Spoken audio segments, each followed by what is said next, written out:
The classic example of this is age old. This is ancient.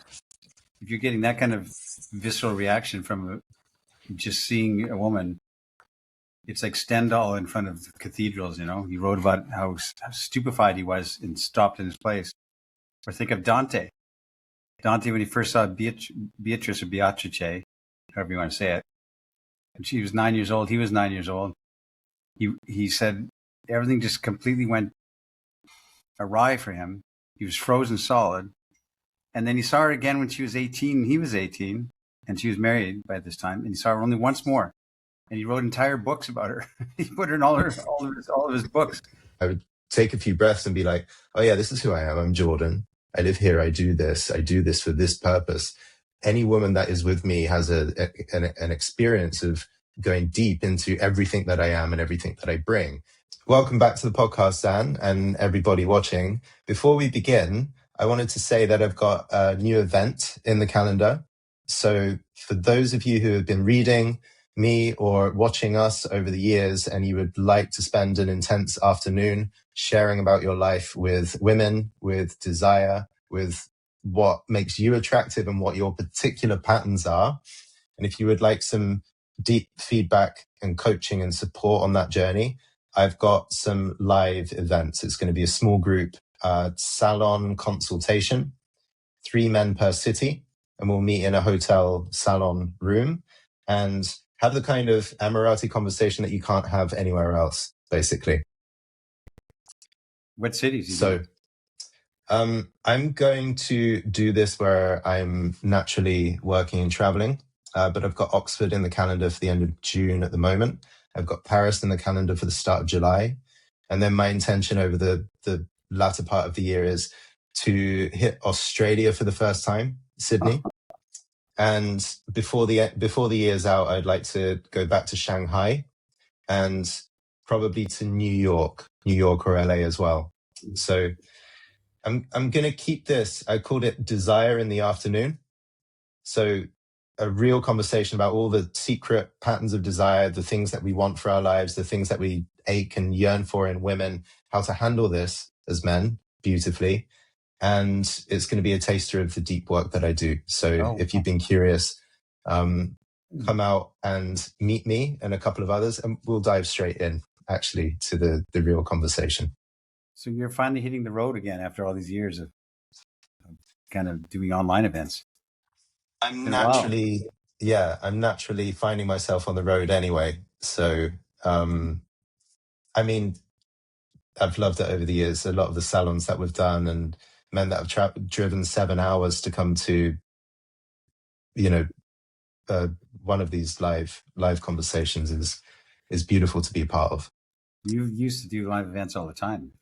And, that's how I cut my teeth. Yeah. Yeah. Wow. Me too. I started doing more live events. Excuse me, with the guild.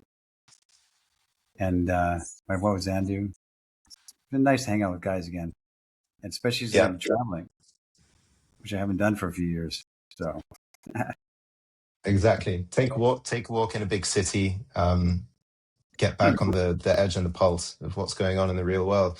Because the tendency is to spend so much more time behind our screens than ever. Bali for me has been a very smooth place to sit in the jungle and surround myself with the things that I want. Heading out into the real big cities of the world and exploring what's really going on for men. Yeah. 3 guys only each event, right? 3 guys max. Yeah. So shouldn't be missed. It's an opportunity that hasn't come around for a long time. Wow. Link in the description. So it's the time of year, early summer, where I'm seeing that even the most philosophically and spiritually minded members of our group are asking questions about approaching and what's going on in the first kind of few minutes when I see this woman. And I feel like we're inundated actually from all angles. So I'd like to make a podcast and maybe see if we can say some different useful things on the topic, which obviously we've been speaking about for many, many years. In the last episode, we ran through a whole number of different ways that the ego or aspects of our mind, our defenses leave us blind, and we miss a lot of the signals that are there at the beginning of an interaction. Most of us can't read subcommunication or whether she's into us because we're too mentally busy in some other self-preserving activity, whether you're hung up on some other girl or really stuck on the target or just worried that you're going to be embarrassed. There are many different reasons and they can be worked through. But we came to this glimmer of light at the end of the episode, and one of the members of our group posted a nice reminder saying, I love the last few minutes and the place that you ended up at, which is paying attention to her level of attraction, her openness, and her energy. Like the way to get out of the overthinking and the ego is to really place your attention on her, the particular beauty, the particular sparkle that she's embodying, while also tuning to our own level of enjoyment and our own relaxation in the interaction. Okay, yeah. And this is the thing I come across again and again. Men, one of the missing pieces that I hear from a lot of the men's kind of approaching stories is there's no voice given to how much you enjoyed seeing her. We just got bound up instantly with what do I do in this environment and what am I going to say and how do I manage my sense of panic that there is not this slowing down and feeling, oh my God, I didn't expect to see such a beautiful woman who would knock me off my feet today. Here she is. There is enjoyment internally. Not a lot of people are speaking along those lines, and we might. So we had a story from one of our members in the guild. I want to code name everyone for anonymity's sake. So we'll call him Jackal. If you're in the guild, you know who this is. And Jackal came on the forum and wrote this beautiful story. And he's basically saying, I'm in the gym doing my regular workout. And over there on the treadmill is this just woman who knocks me for six, takes my breath away. I'm left speechless. And I take a few moments and try and figure out how I'm going to do this. How do I approach the woman in the gym? Right? That's the $1 million question. And he pieces himself together and he pulls the trigger. He goes to speak to her and he spends enough time in the interaction that there's a good back and forth, and he has a story to tell, and he just posts this in the group and says, what's your feedback? Right? What do you see in this interaction? Here's how it ended. What do you see in my share that I could do differently? And one of the things that I do inside the guild is if somebody asks a question, I often get on the WhatsApp audio and send like a 30-minute response of different things. So I was making a coffee and more ideas came to me about what I read in your story. And I ended up making this incredible list of things. And then I fed my impromptu coaching session into Claude, and Claude says, well, you've got 36 different coaching points here about what he could have done on his approach in the gym. Oh my goodness. It's a book. Like I've got a title for every 36 different chapters in this book. And then I fed this all back to Jackal, and we're now having a conversation. But what struck me as interesting is that there are kind of 3 different layers, right? One is, how do I show up practically to this woman in the gym? I see a woman, I'm interested. She's very beautiful. I don't approach women often, but when it counts, I want to pull the trigger. And he did that. It was amazing. Yeah. The second part, I'm in the interaction. It's a little bit clunky. It's a little bit awkward, but it's good. And I'm giving it my best. And I'm seeing things, hearing things. This is workable a little bit. I'm in the interaction. So there's a conversation there. But then there's the third piece, which I think which is where I want to start this dive with you, which is on first sight, he saw her and he felt aesthetic arrest, as Joyce would put it. Her beauty was so much, it put me in a sense of frozenness, like I seized up, became breathless. That's not a metaphor. It's physical reality. I couldn't breathe.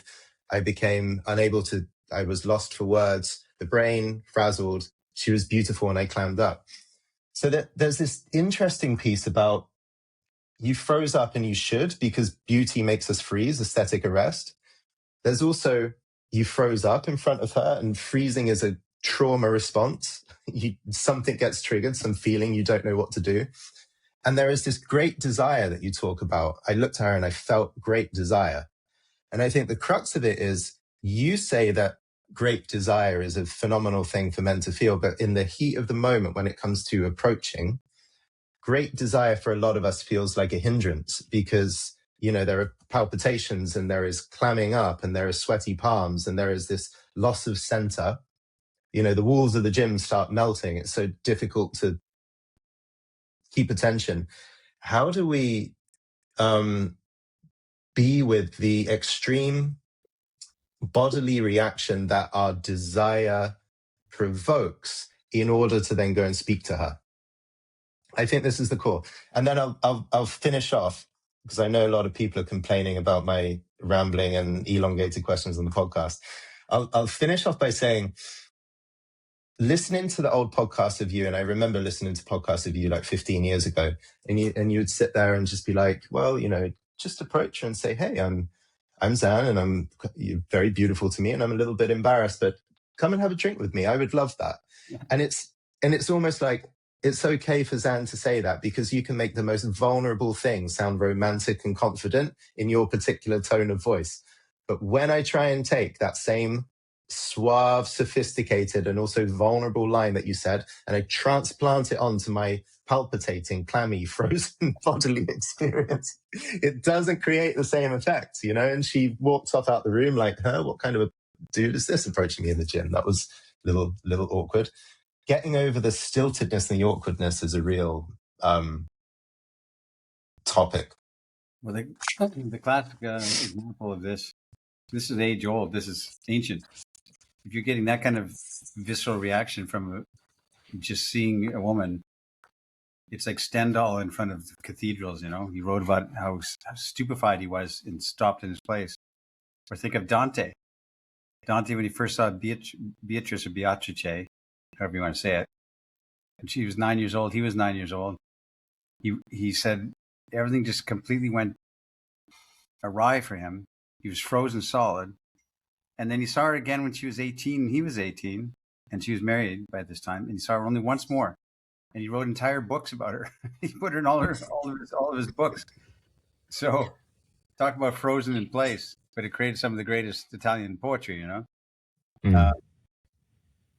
So it's number one, that stunningness is not going to go away if you're smitten by somebody. You have to be, and so when you said that 15 years ago, the Zan would walk up and be all suave and swoop his poncho and, you know, flick his hair and be all suave. And it doesn't work that way. I think the great thing is that you have that visceral reaction, which tells you that you're encountering something that is otherworldly to you, which is a good thing. It's out of your norm.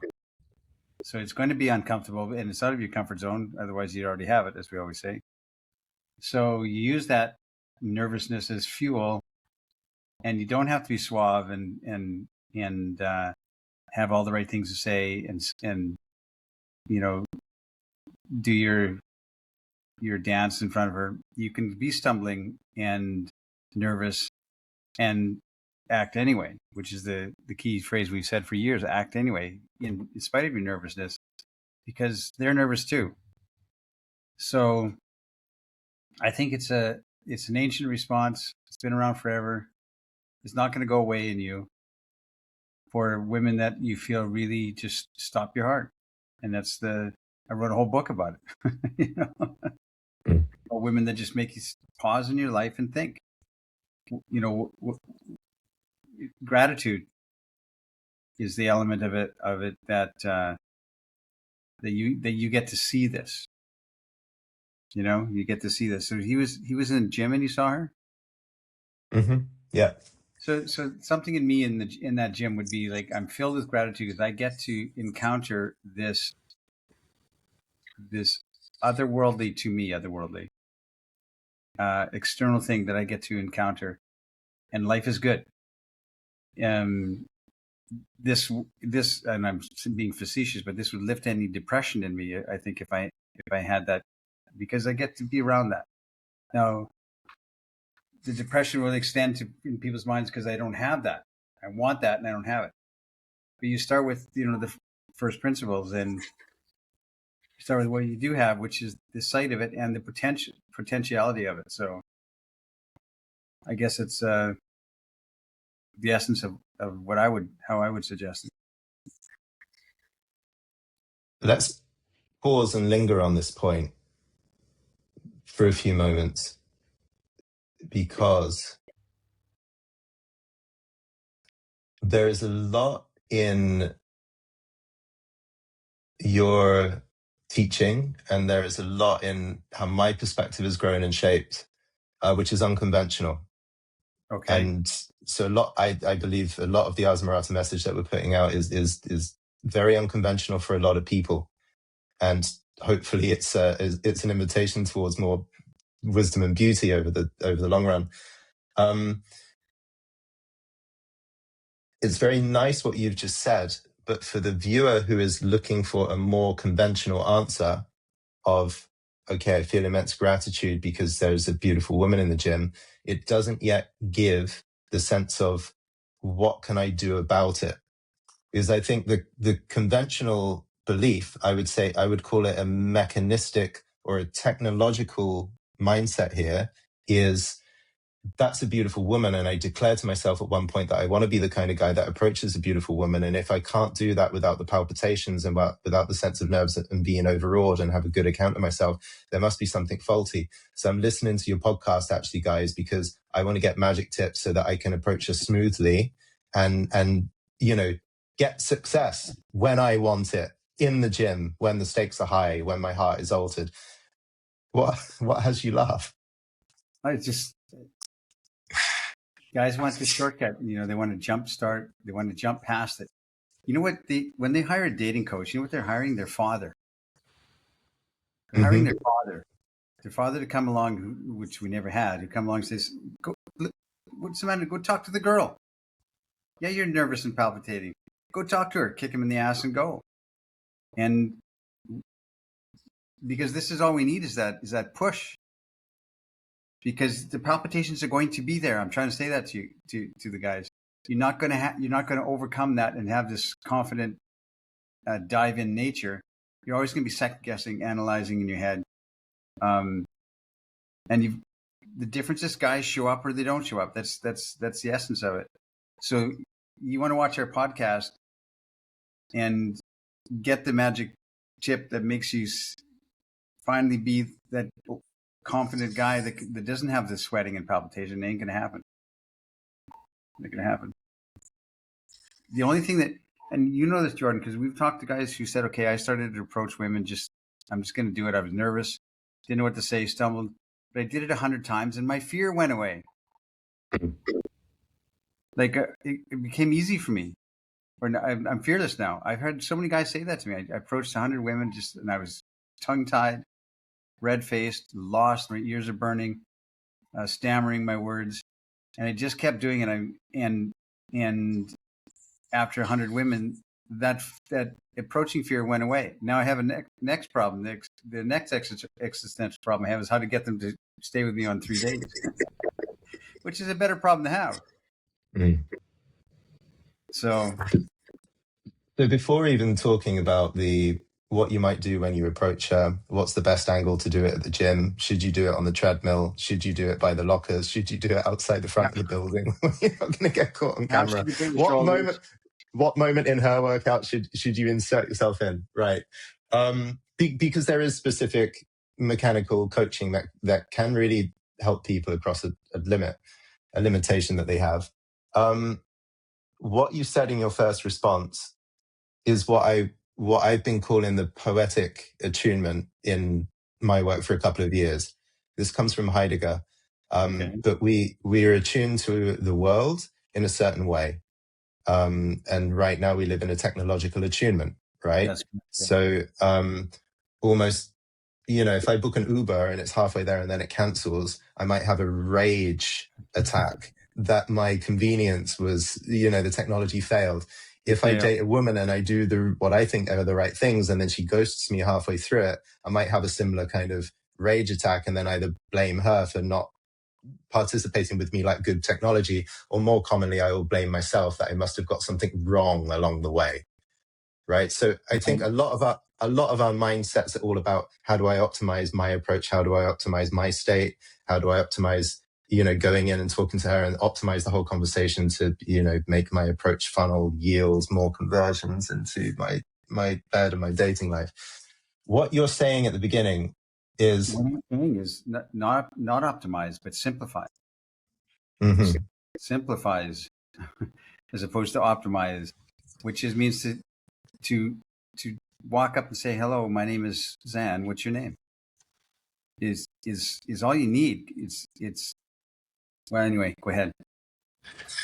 What you're saying even before that is, when Dante sees Beatrice at the age of 13 and First, yeah, later 18, he sees her one time and he's so spellbound, and his spellboundedness is itself not only enough or a complete experience.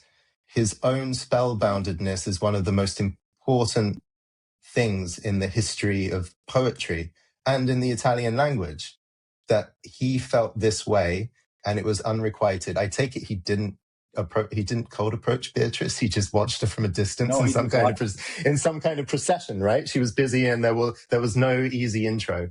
A quick question. But his being absolutely transfixed by her was a complete experience. And because of that experience, we are all nourished by the entire poetic writings of Dante. And not just him. Like Dostoevsky, everybody was smitten and tried to capture that. And that's why they were artists. That's why they were smitten by women. And they had to capture it somehow. They had to artistically express it. Maybe they were, if you met the guy, you met Dante, he'd probably be maybe this nervous, red-faced individual that can't hold a conversation, social awkward, like Kant. Immanuel Kant never left his town. 70 years or whatever, he stayed in this same small German village and did the same thing every day. Not socially, what we would call socially adept, but he wrote the most beautiful things from the internalness of it. Maybe we need that. I don't know. Maybe to become Dante, we have to have this experience when we're young, and then think about it. I wrote about it in my book just now, about a Dante-like experience. I just realized that. And I also wrote another experience in the book I'm writing right now, of a man sitting in a cafe, a coffee shop, and a woman walks in. And I described it play by play of everything that happens in him internally and her, like God's eye view sort of thing, as he watches her, catches her eye, and she leaves without the approach. And how some people would say, well, that was a complete failure. But in this perspective and in this reframing, it is a massive success that he had. He put something into the world. He engaged. He let it be known. He didn't chase her down the street. He didn't need to. So I'm trying to capture these things in an anecdotal way in this book I'm writing. So it's not easy. Mm. Yeah. What I'm lingering with for the moment is the sense that just seeing this woman in the gym and feeling smitten, to the extent that I allow myself to enjoy that as a gift to me, that experience is complete and poetic. It was poetic to experience her walking, up and down, round and round on the elliptical. It was poetic to experience her fill up her water bottle. It was poetic to glance over and see her as she left the place and I didn't even speak to her. If I can feel the gratitude, to use your word, and a sense of awe, thankfulness, beauty that passed through, the cycle is complete. The fullness of life and beauty somehow was in my perception and in my spirit. There's a big caveat underlying what you just said. If guys take that and nod their head and say, okay, well, Zan gives me permission to just imbibe in the moment and drink of her beauty and let it flow away from me, you're not pulling the trigger, which is the second thing. You've got to have this gratitude that there exist women like her in the gym. Mm-hmm. And then you can't leave anything to chance. My phrase is don't leave anything to chance. Men, the Amorata archetype, men who love women, they don't leave anything to chance. They fail themselves if they don't. At least I try. No is a great answer. They can go up to her and say, hello, what's your name? And she can say, I'm not interested. But at least they did it. And you've got to pull the trigger and leave nothing to chance. And we sit in this. Most guys are sitting in this nervousness, and I don't know what to say, and I'm not tall enough, and I have these hang-ups, and she's probably not going to go for me, so they don't approach. The gratitude guy would nod his head and say, well, she's beautiful, and that's good enough for me, even though it's not. I'll pretend it is. I'll be poetic about it, but it isn't. So you still got to manifest your own destiny. You've got to break off your own piece, because nobody's going to do it for you. Girls are not going to come fluttering around you.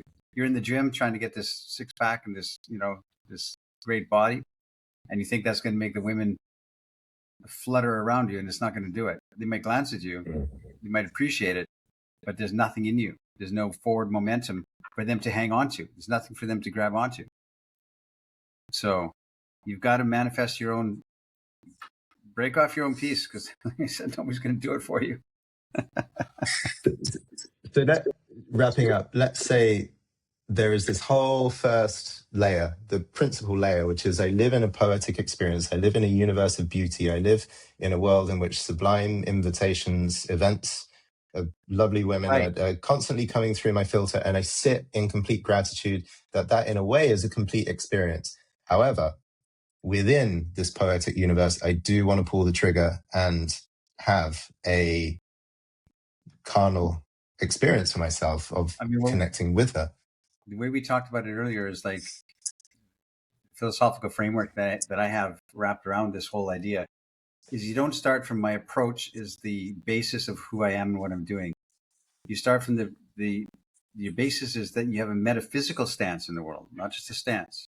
Mm-hmm. A metaphysical stance, which is your relationship to beauty, your relationship to a life well lived, an artful life, and you're co-creating that with yourself and with God to create a life that has a musicality to it. And that's what you want. So you start from that as your base. I'm nervous and whatever, but I want to create this unfolding, blossoming spirit of life. And I want to move towards art and beauty wherever I find it, including her. And so that's your base, not I'm going to go and approach a bunch of girls. And then that becomes the underlying theme of your approach, of your pulling the trigger. You look like a beautiful thing, and I like beautiful things, and you might be adding to the journey that I'm embarked upon, and I hope you are, because I think you're very pretty. And then it becomes a rhythm. Everything is a rhythm. Oh, I could go into that. I could talk about that for a while. But you now are not just examining your stance in the world, your macro logistics, where you live, what gym you go to, are the girls there or not, what bars you hang out in. But you're looking at your metaphysical stance. Am I adding to the project of beauty, the universe's project of beauty? And by approaching the woman, am I additive to the world, or am I taking something away? And that changes your reasoning, I guess. Not your reasoning, because then you have a metaphysical draw towards what you're doing, and you have a physical draw to what you're doing. You're also horny, and you like to have a girl like that in your life, and you want to procreate and make a bunch of children that look like her. You know what I mean? Oh, my kids look like you. That's the line I don't want to forget, before I let her leave the gym. Get back in her car. Wow. Yeah, pull that one out of the bag. So you're in this territory now, because what I wanted to hone in on is this kind of section of time. Let's say you behold your Beatrice in the gym. There she is on the elliptical. You are doing your dumbbells in the corner, stealing glances. And you're grateful because the poetry of you and her in the gym is just ordained by all the planets that you've been placed together in the scenario. You can sit and be grateful for that. And then the next step for men is then to, I would say, shift something about their connection with their own self in the moment before making an approach, which is take a moment and send to yourself. Because what I hear again and again in the feedback is like, oh my God, this woman, here she is. Beatrice is in the gym. I'm like frozen and clammy and, disorganized in my own self. Is it a 3-second rule, or I have to get her before she goes? And then boom, if they approach, they pull the trigger so hastily that the shotgun, the power of the shotgun pulls up towards the ceiling and right, bullets go through everything, right? recoil. There's not like the centering of aiming your weapon in a like nice, like in a nice stable way, right? Nothing hits. So people talk about being grounded, and one thing you can do is, okay, you've seen somebody that you want to go and speak to, and you realize that her beauty puts you a little bit off center and you're not quite, but what you can do is take a few moments to breathe into your feet, breathe into your legs, feel yourself, make sure that feel your genitals and feel your heart. And from a embodied point of view, there's a few seconds you could take to reconnect to your own self. What I'm hearing in what you're saying, and I said this in my messages to Jacqueline in my own way, you're inviting a groundedness to your sense of who you are on this earth. So before I go and speak to her at the water fountain, I take a couple of moments and remember what my fundamental adventure is, what the fundamental life that I'm building and inquiring about in my own self.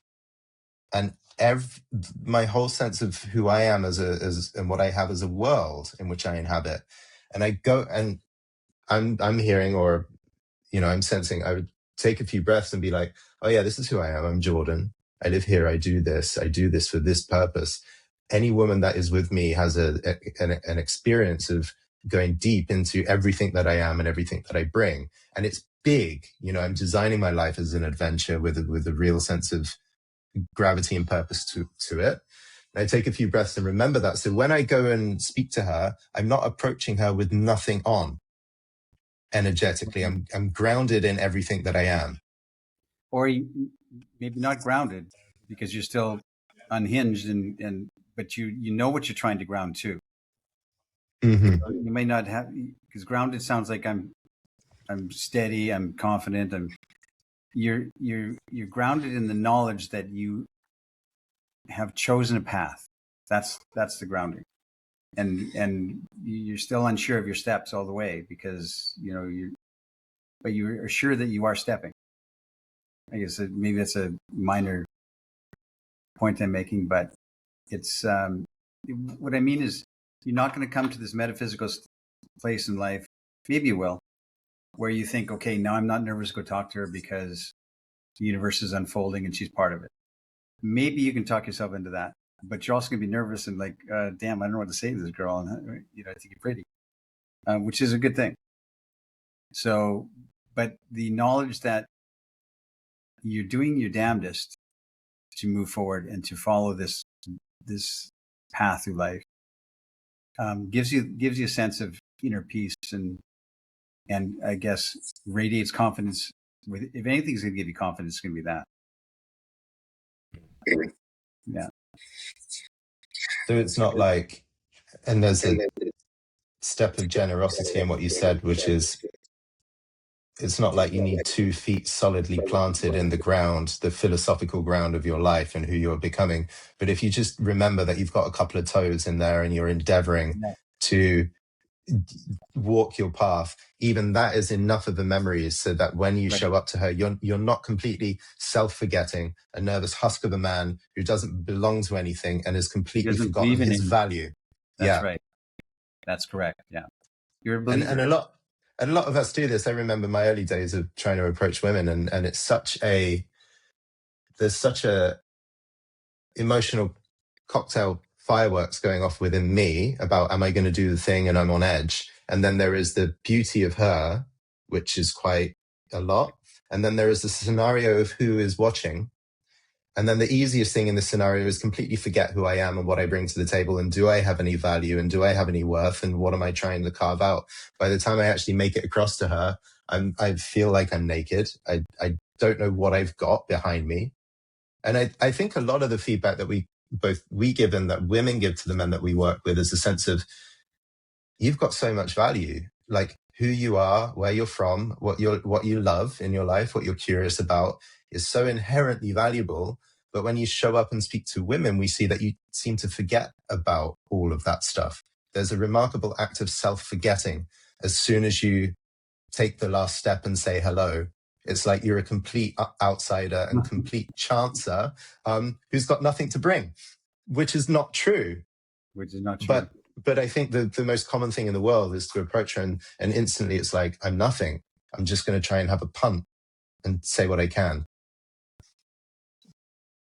Yeah. It just needs deeper reflection for sure. Because it comes from that base. The surety that you're trying to have an alignment, a life of alignment. That, and if you keep reminding yourself of that, even if you're nervous, etc. But anyway, this whole subject, get into it, but very philosophical. But it's real. That's why what you say and your stance and everything about it doesn't matter, because it emanates from you. Something emanates from you.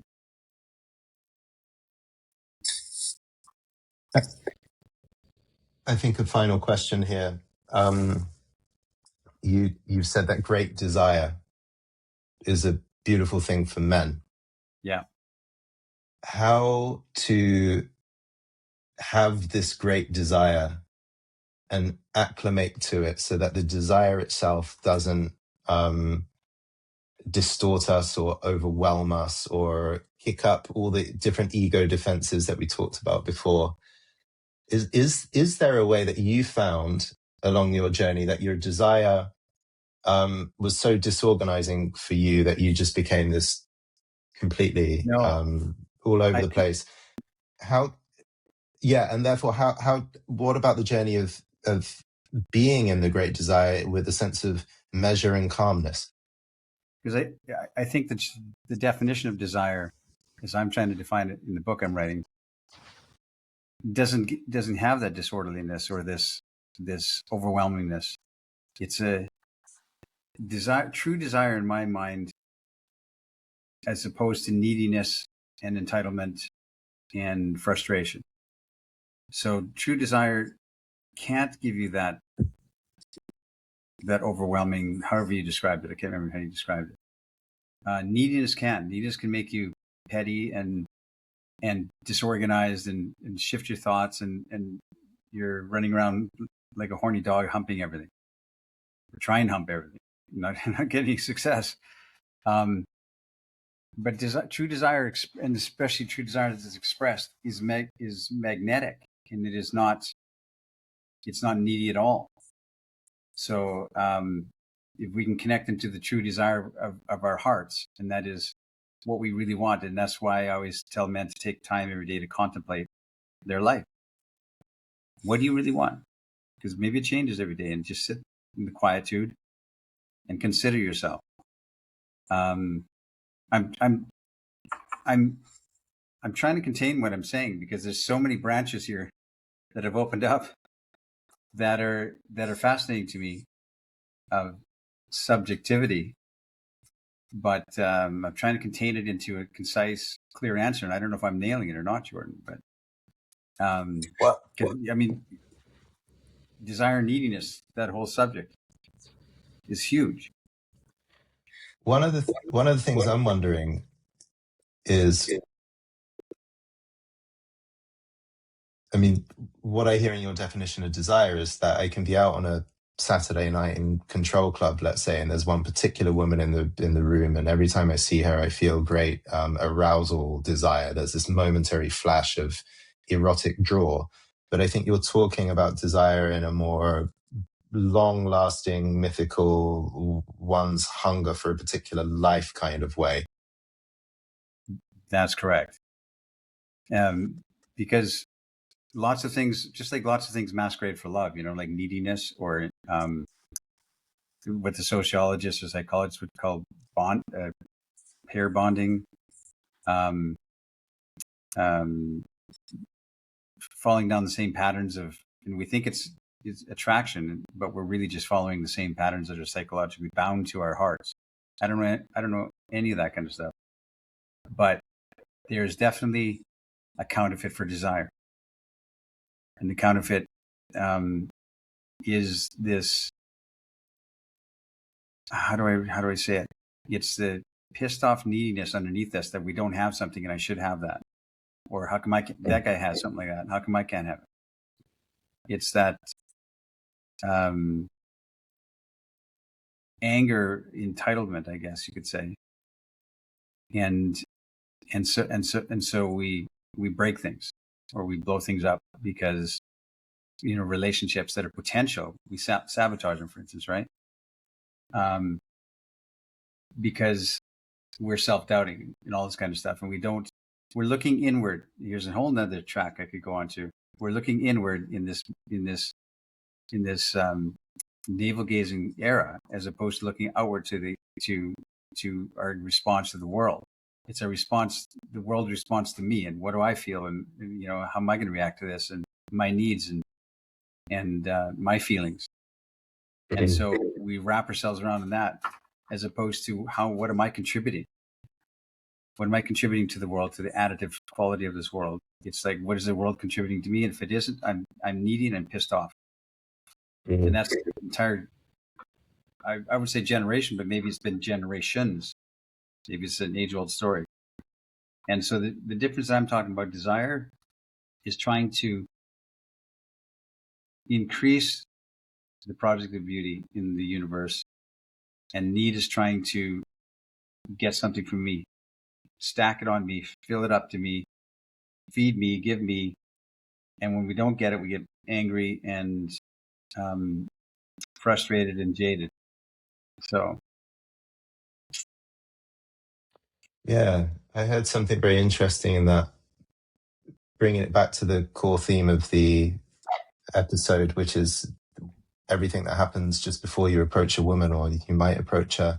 So much of the approaching conversation that men have is all about, when I see a beautiful woman, that's great, but this part of my inner child gets triggered, or this part of my personal history gets triggered, or this inner voice that says I'm not enough is triggered. And then I become very self-aware, and to the point where approaching, and the women you might approach, for some men, become mirrors that highlight back to you the inner work that must be done, therefore to approach the next one in a smoother way, and so on. So a beautiful Beatrice in the gym becomes a tool for your own introspection and healing. And then the conversation keeps going back internally to the own self, to what's not whole yet, or what's not aligned yet, or what's not open and easy.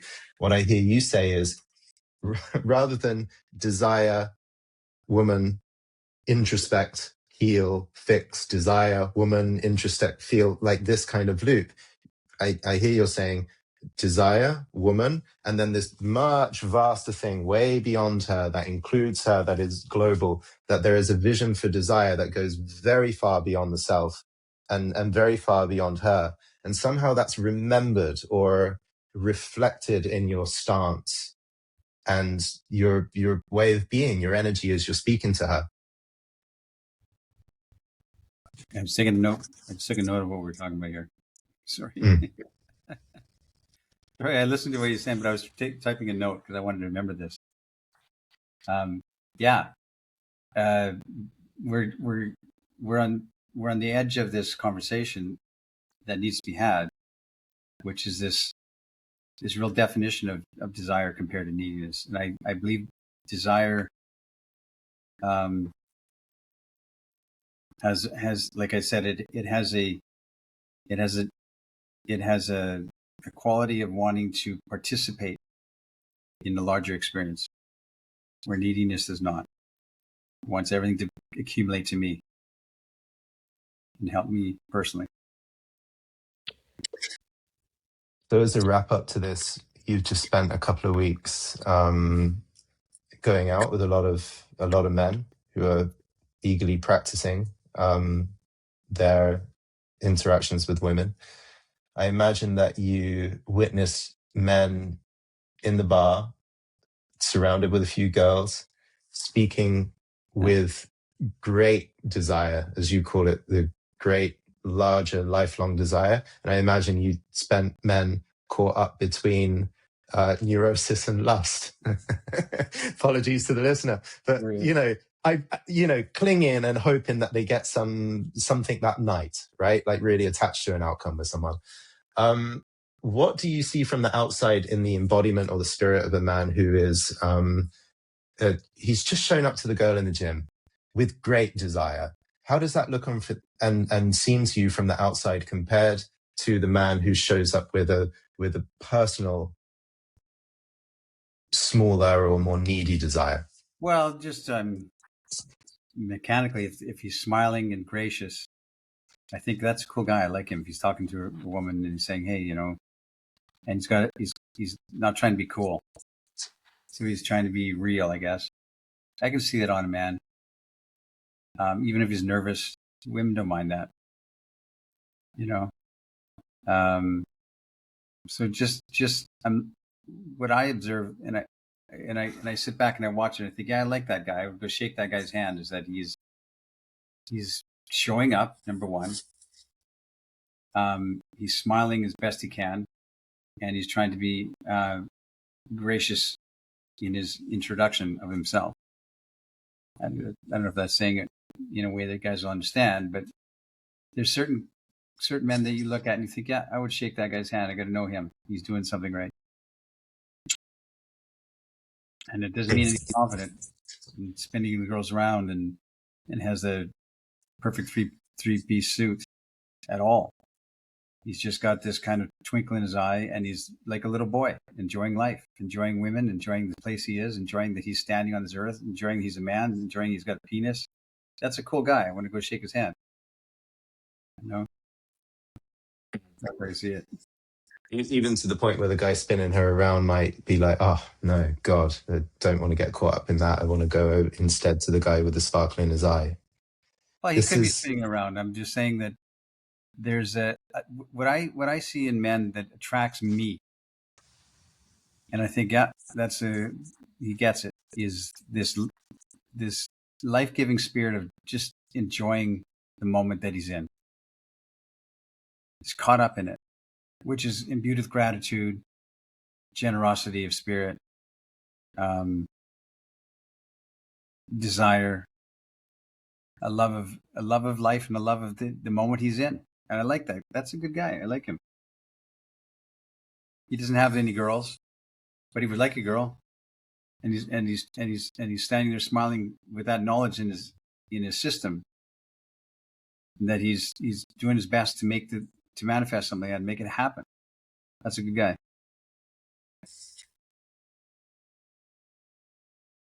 Actually, for the external signs of spotting someone like that, and you gave some, but they're kind of general, and of course, practicing being gracious, or how do you practice your eyes sparkling? That has to come from a deeper place that you found in your own contemplation. Yeah, you can't really hand that on. Yeah. Do you? I know we've stepped on this very eternally popular theme of how to approach a woman in a gym. Do you have any final practical words to add to all of the guys out there who might be wondering about that scenario specifically? Well, I don't know. I haven't been going to the gym in a long time, as you can tell. Back when I used to go to the gym, you would approach a girl in the gym and say, hello, what's your name? And now I think it's frowned upon. I think it's unwanted attention. And so I don't know the logistics of, like, maybe in the parking lot or in the changing area or something you might say something. But I know that a lot of guys have told me that approaching in a gym, like the workplace, is fraught with danger, and you could be cast out of the gym because you're bothering the girls. I'm like, huh? So Don't have anything practical for that. No, for that particular scenario. Nope. I don't know. Pick your battles, man. I had a 6-month gym membership a couple of years ago. What I did see, and the way I naturally go about this is, if I have a membership and I'm committed to a place that I go to, and if I go the same time of day, the same 3 days most weeks, I'm going to end up running into the same people again and again in the gym.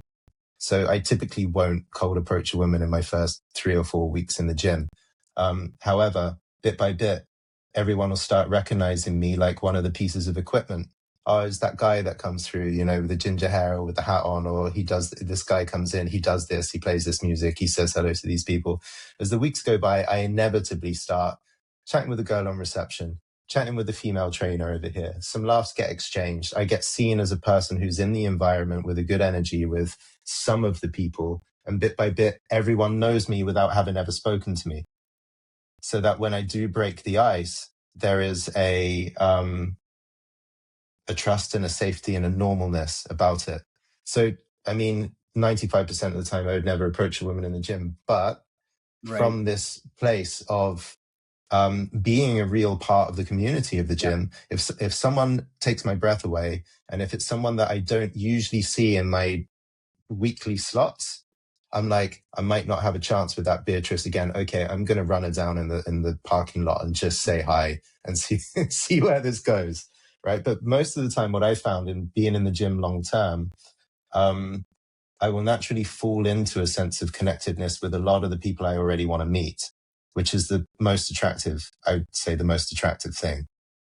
You know, they feel my gravity. They feel who I am before I ever start a conversation. And you're not And latching. they have a positive impression of me before I try and introduce You're not myself. women leering at them as they're bending over with their squats. Yeah. You're being gracious. Yeah. Yeah.